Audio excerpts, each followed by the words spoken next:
So friends, నా ఛానల్ని మీరు సబ్స్క్రైబ్ చేసుకోవాలంటే వీడియో కింద ఉన్న సబ్స్క్రైబ్ బటన్ని క్లిక్ చేయండి. అదేవిధంగా పక్కనే ఉన్న బెల్ ఐకాన్ని క్లిక్ చేసి యాక్టివేట్ చేసుకోవడం ద్వారా నేను చేసే ప్రతి వీడియో కూడా మీరు అప్డేట్స్ లాగా పొందొచ్చు అనమాట. హలో హాయ్ ఫ్రెండ్స్, నా పేరు కిషోర్ నాయక్ అండ్ మీరు చూస్తున్నారు do you know channel. So friends, మీరు నా ఛానల్ని ఇంకా సబ్స్క్రైబ్ చేసుకోకపోతే ప్లీజ్ సబ్స్క్రైబ్ చేసుకోండి ఫ్రెండ్స్. సో దట్ నేను చేసే ప్రతి వీడియో కూడా మీరు మిస్ కాకుండా చూడొచ్చు అనమాట. సో ఇవాల్టి వీడియోలో మీకు ఒక మంచి టాపిక్ గురించి ఎక్స్ప్లెయిన్ చేయబోతున్నాను. ఆ టాపిక్ ఏంటంటే జిఎస్టీ. సో జిఎస్టీ అంటే ఫుల్ ఫామ్ ఏంటంటే గూడ్స్ అండ్ సర్వీసెస్ ట్యాక్స్. ఓకేనా ఫ్రెండ్స్? సో ఈ జిఎస్టీ గురించి తెలుసుకునే ముందు మనము ట్యాక్సెస్ గురించి తెలుసుకోవాలి. అసలు ట్యాక్స్ అంటే ఏంటి, ఎందుకు విధిస్తారు? సో ట్యాక్స్ ఎందుకు విధిస్తారంటే బేసిక్గా ఇన్కమ్ పైన, బిజినెస్ ప్రాఫిట్స్ పైన అండ్ కన్స్ట్రక్షన్ వర్క్స్ పైన ట్యాక్సెస్ విధిస్తారు ఫ్రెండ్స్. సో ఈ ట్యాక్సెస్ని గవర్నమెంట్ ఈ ట్యాక్సెస్ ద్వారా వచ్చిన అమౌంట్ని తీసుకొనేసి గవర్నమెంట్ యొక్క అప్పులు ఏమైనా ఉంటే వాటిని తీర్చడానికి, లేకపోతే మనకి రోడ్స్ కానీ, రైల్వే రోడ్స్ కానీ ఇలాంటి పబ్లిక్ డెవలప్మెంట్ సర్వీసెస్ కింద వాడతారనమాట. సో మనం ఈ జిఎస్టీ గురించి తెలుసుకునే ముందు ట్యాక్సెస్ గురించి ఒక ఐడియా ఉండాలి. సో ట్యాక్సెస్ వచ్చి 2 టైప్స్ ఏంటంటే direct tax and indirect tax. So డైరెక్ట్గా మన ప్రజలపైన వేసే ట్యాక్స్ని డైరెక్ట్ ట్యాక్స్ అంటారు. ఇండైరెక్ట్గా ప్రజలపైన వేసే ట్యాక్స్ని ఇండైరెక్ట్ ట్యాక్స్ అంటారు. సో డైరెక్ట్ ట్యాక్స్లో మనకి కార్పొరేట్ ట్యాక్స్ ఉంటుంది, income tax and wealth tax ఉంటాయి. అండ్ ఇండైరెక్ట్గా వేసే ట్యాక్సెస్లో సెంట్రల్ ఎక్సైజ్ డ్యూటీ ట్యాక్స్ ఉంటుంది, sales tax and service tax ఉంటాయి అన్నమాట ఫ్రెండ్స్. సో మనం ఇప్పుడు ఇండైరెక్ట్ ట్యాక్స్ గురించి మాట్లాడతాం. ఎందుకంటే జిఎస్టీ అనేది ఎక్కువ ఫోకస్ ఇండైరెక్ట్ ట్యాక్స్ పైనే పెడుతుందన్నమాట. సో ఇండైరెక్ట్ ట్యాక్స్లో మనకి excise duty tax, service tax, additional duty of custom, VAT, sales tax, central sales tax, entertainment tax and luxury tax అనేవి ఉంటాయన్నమాట. సో ఫ్రెండ్స్, మీకు ప్రజెంట్ ఉన్న ట్యాక్స్ సిస్టమ్ అలాగే వచ్చే జిఎస్టీ యొక్క ట్యాక్స్ సిస్టమ్, ఈ రెండింటి మధ్య ఉన్న డిఫరెన్స్ సింపుల్గా ఈ పైన ఉన్న ఫోటోలో మీకు చూపిస్తాను ఫ్రెండ్స్. సో ఈజీగా మీకు అర్థమవుతుంది. సో దాన్ని మీకు ఇంకా డీటెయిల్గా ఈజీగా ఎక్స్ప్లెయిన్ చేస్తాను. సో ఒక ప్రోడక్ట్ మ్యానుఫ్యాక్చర్ నుండి కన్జ్యూమర్కి వరకు వచ్చే వరకు 4 స్టేజెస్ ఉంటాయి. అవి ఏంటంటే మ్యానుఫ్యాక్చరర్, తర్వాత డిస్ట్రిబ్యూటర్, తర్వాత హోల్సేలర్, తర్వాత రీటైలర్, తరువాత లాస్ట్ కన్జ్యూమర్.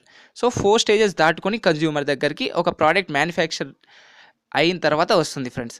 సో ఈ మ్యానుఫ్యాక్చర్ ఏం చేస్తాడంటే తను 50 రూపీస్ పెట్టి రా మెటీరియల్స్తో ఒక ప్రోడక్ట్ని తయారు చేసినందుకు 50 రూపాయలు ఎక్స్ట్రా పెట్టి మొత్తం 100 రూపాయలకి ఒక ప్రోడక్ట్ని తయారు చేసి మనకి అమ్ముతాడు. కానీ డైరెక్ట్గా అమ్మకుండా గవర్నమెంట్ 10% ట్యాక్స్ కట్టమంటుంది. కాబట్టి 100 + 10 ఎంత, 110 రూపాయలకి మ్యానుఫ్యాక్చరర్ డిస్ట్రిబ్యూటర్కి ఆ ప్రోడక్ట్ని అమ్ముతాడు. సో ఈ డిస్ట్రిబ్యూటర్ ఏం చేస్తాడంటే ఆ 110 రూపాయలకి 20 రూపాయలు ప్రాఫిట్ ప్లస్ ట్యాక్స్ 13 రూపాయలు పోను 143 రూపాయలకి డిస్ట్రిబ్యూటరు ఆ ప్రోడక్ట్ని హోల్సేలర్కి అమ్ముతాడనమాట. సో హోల్సేలర్ ఏం చేస్తాడు, 143 రూపీస్కి 20 రూపీస్ ప్రాఫిట్ ప్లస్ 16 రూపాయల 3 పైసల ట్యాక్స్, మొత్తం కలిపి 179 రూపాయల 3 పైసలకి హోల్సేలరు ఆ ప్రోడక్ట్ని రీటైలర్కి అమ్ముతాడనమాట. సో రీటైలర్ ఏం చూసుకుంటాడు, 179.3 రూపీస్కి 20 రూపీస్ ప్రాఫిట్ ప్లస్ 19 రూపాయల 93 పైసల ట్యాక్స్, మొత్తం కలిపి 219 రూపాయల 23 పైసలకి ఈ రీటైలరు ఈ ప్రోడక్ట్ని మన కన్జ్యూమర్కి అమ్ముతాడు. సో మనం ఇక్కడ చూస్తే కన్నా 110 రూపాయల ప్రోడక్ట్ మన దగ్గరకు వచ్చేటప్పటికి డబల్ అయిపోయింది, దాని ప్రైస్ 219 అయిపోయింది. ఓకేనా? ఇది మన ప్రజెంట్ కరెంట్ సిస్టమ్ అనమాట. సో ఇప్పుడు జిఎస్టీ సిస్టంలో ఈ ప్రోడక్ట్ చూడండి. సో జిఎస్టీ సిస్టంలో ఏంటంటే ఓ మ్యానుఫ్యాక్చరరు 50 రూపాయలు పెట్టి రా మెటీరియల్స్తో ప్రోడక్ట్ తయారు చేసినందుకు అతను ఎక్స్ట్రా 50 రూపాయలు పెట్టి మొత్తం 100 రూపాయలకి ఆ ప్రోడక్ట్ అమ్ముతాడు. సో ఈ గవర్నమెంట్ 10% ట్యాక్స్ అంటుంది. సో తను ఎక్స్ట్రా పెంచిన 50 రూపీస్లో 10% ట్యాక్స్ వచ్చి 5 రూపీస్. సో తను ట్యాక్స్ కట్టినా కూడా సెల్లింగ్ ప్రైస్ 100 మాత్రమే. సో 100 రూపాయలకి ఈ మ్యానుఫ్యాక్చరర్ డిస్ట్రిబ్యూటర్కి ఆ ప్రోడక్ట్ని అమ్ముతాడు. సో డిస్ట్రిబ్యూటర్ సేమ్ 20 రూపాయలు ప్రాఫిట్ ప్లస్ తన ట్యాక్స్ వచ్చి 2 రూపాయలు, మొత్తం పోను 120 రూపాయలకి హోల్సేలర్కి అమ్ముతాడు. సో హోల్సేలర్ ఆ 120 రూపాయల పైన 20 రూపాయల ప్రాఫిట్ ప్లస్ 2 రూపీస్ ట్యాక్స్ పోను 140 రూపాయలకి రీటైలర్కి అమ్ముతాడనమాట. సో రీటైలర్ ఏంటంటే 140 రూపాయల పైన 20 రూపాయల ప్రాఫిట్ ప్లస్ 2 రూపీస్ ట్యాక్స్ పోను 160 రూపాయలకి డైరెక్ట్గా మన కన్జ్యూమర్కి అమ్మేస్తాడు. సో మ్యానుఫ్యాక్చరర్ 100 రూపాయలకి అమ్మితే డైరెక్ట్గా అది కన్జ్యూమర్కి వచ్చేటికి 160 రూపాయలు. సో ఇక్కడ మ్యానుఫ్యాక్చర్ నుండి కన్జ్యూమర్కి వచ్చేటప్పటికి జస్ట్ 60 రూపాయలు మాత్రమే మనకి డిఫరెన్స్ వస్తుంది. అదే కరెంట్ సిస్టంలో అయితే మ్యానుఫ్యాక్చర్ నుండి కన్జ్యూమర్ వచ్చే వరకు ఈ ప్రైస్ ఎంత అయిందంటే, డిఫరెన్స్ ఎంత ఉందంటే 109 రూపాయల డిఫరెన్స్ వచ్చి మనకి మ్యానుఫ్యాక్చర్ నుండి కన్జ్యూమర్ వచ్చేదాకా ప్రైస్ పెరిగిపోయిందన్నమాట.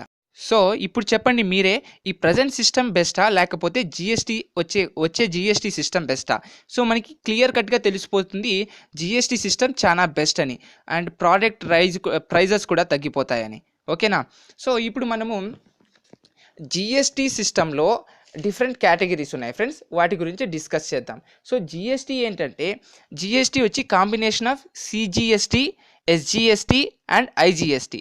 సో సిజిఎస్టీ అంటే అది మొత్తం సెంట్రల్ గూడ్స్ సర్వీసెస్ ట్యాక్స్, అంటే దేశంలో విధించే goods and services tax. SGST అంటే ఒక స్టేట్లో తయారు చేయబడే goods services and tax. And IGST అంటే, సో ఒక స్టేట్లో ఒక ప్రోడక్ట్ తయారు చేసి ఆ ప్రోడక్ట్ని పక్క స్టేట్లో అమ్మారనుకోండి, ఐజిఎస్టీ వస్తుందన్నమాట. అప్పుడు మనము ఎస్జిఎస్టీ కట్టనవసరం లేదు అనమాట. సో ఇప్పుడు జిఎస్టీలో కేటగిరీస్ ఉన్నాయి. So different categories friends. So 0% category. So GST ఈ ఫుడ్ గ్రెయిన్స్ పైన, ధాన్యాలపైన, వీటిపైన మనకి 0% అనమాట. వాటిపైన ఎక్కువ ట్యాక్సెస్ ఉండవు. తర్వాత 5% ట్యాక్సెస్ దేనిపైన ఉంటాయి అంటే mostly and widely used items పైన, ఎక్కువ వాడే ఐటమ్స్ పైన ఉంటాయి. అండ్ 12% కేటగిరీ ఏంటంటే నార్మల్ ఐటమ్స్, అండ్ 18% కేటగిరీ కూడా నార్మల్ ఐటమ్స్ పైన వస్తుందన్నమాట. అండ్ 28% ఆఫ్ కేటగిరీ వచ్చి లగ్జీరియస్ ఐటమ్స్, ఇలా గోల్డ్ కానీ ఇలాంటివి, వాటిపైన లగ్జరియస్ ఐటమ్ పైన మనకి 28% ఆఫ్ జిఎస్టీ ఉంది. సో ఫ్రెండ్స్, జిఎస్టీ వచ్చిన తర్వాత కొన్ని కాస్ట్లియర్ అయిపోతాయి, కొన్ని చీప్ అయిపోతాయి. సో ఎక్కువ కాస్ట్ అయిపోయే ప్రోడక్ట్స్ ఏంటంటే మనకి ప్యాక్డ్ ఫుడ్స్ అని. సో ఇలా ప్యాక్డ్ ఫుడ్ ఐటమ్స్ అన్నీ కాస్ట్ ఎక్కువ అయిపోతాయి. అండ్ డెబిట్ కార్డ్స్ ఇవన్నీ కాస్ట్ ఎక్కువ అయిపోతాయి. గోల్డ్ ఆర్నమెంట్స్ అంట ఇవి కాస్ట్ అయిపోతాయి. తర్వాత మొబైల్ ఫోన్ సర్వీసెస్ ఇవి కూడా కాస్ట్ ఎక్కువ అవుతాయి.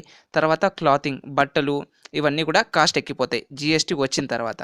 సో జిఎస్టీ వచ్చిన తర్వాత ఏవి చీప్గా ఉంటాయంటే హౌసెస్ కన్స్ట్రక్షన్, తర్వాత ఇక్కడ restaurant items, fridges, ACs, small cars, ఇవన్నీ కొన్ని మనకి చీప్ అయిపోతాయి అన్నమాట జిఎస్టీ వచ్చిన తర్వాత. సో అందుకే మనకి ఇప్పుడు ప్రస్తుతం జిఎస్టీ వచ్చిన తర్వాతే మనం ఏమైనా ప్రోడక్ట్స్ కొంటే, ఏదైనా ఈ కార్సు, వెహికల్స్, లేకపోతే మీరు ఫ్రిడ్జు, ఏసీ ఇలాంటివి జిఎస్టీ వచ్చిన తర్వాత కొన్నారనుకోండి, తక్కువ రేటుకి మనకి ఇవన్నీ చీప్గా దొరుకుతాయి. సో ఈ ట్యాక్స్ కూడా కొన్ని ఐటమ్స్ పైన ఎగ్జంప్షన్స్ ఉన్నాయి ఫ్రెండ్స్. సో ఈ జిఎస్టీ యొక్క ఎగ్జంప్షన్స్ ఏంటంటే, alcohol for drinking, crude oil, petrol, high speed diesel, natural gas, aviation fuels పైన మనకి ఈ ట్యాక్సెస్ ఉండవు అన్నమాట. జిఎస్టీ యొక్క ట్యాక్సెస్ ఉండవు. అండ్ ఈ ట్యాక్సెస్ కొన్ని ప్రత్యేకమైన ట్యాక్సెస్ పైన కూడా మనకి ఇవి ఉండవు. స్టాంప్ డ్యూటీ ట్యాక్స్ అన్నది ట్యాక్సెస్, తర్వాత ప్రాపర్టీ ట్యాక్స్ అని, టోల్ ట్యాక్స్ అని, ఎలక్ట్రిసిటీ డ్యూటీ అని, ఈ ట్యాక్సెస్ కూడా ఈ జిఎస్టీ వచ్చిన తర్వాత మనం వాటిపైన ట్యాక్సెస్ ఉండవు అన్నమాట. సో ఇది ఇవాల్టి వీడియో ఫ్రెండ్స్. సో ఈ వీడియో కన్నా మీకు నచ్చినట్లయితే, ఈ జిఎస్టీ నేను చెప్పింది మీకు అర్థమైనట్లే, ప్లీజ్ నా ఛానల్ని సబ్స్క్రైబ్ చేసుకోండి అండ్ లైక్ చేయండి. మీ ఫ్రెండ్స్తో కూడా షేర్ చేసుకోండి ఫ్రెండ్స్. And thank you.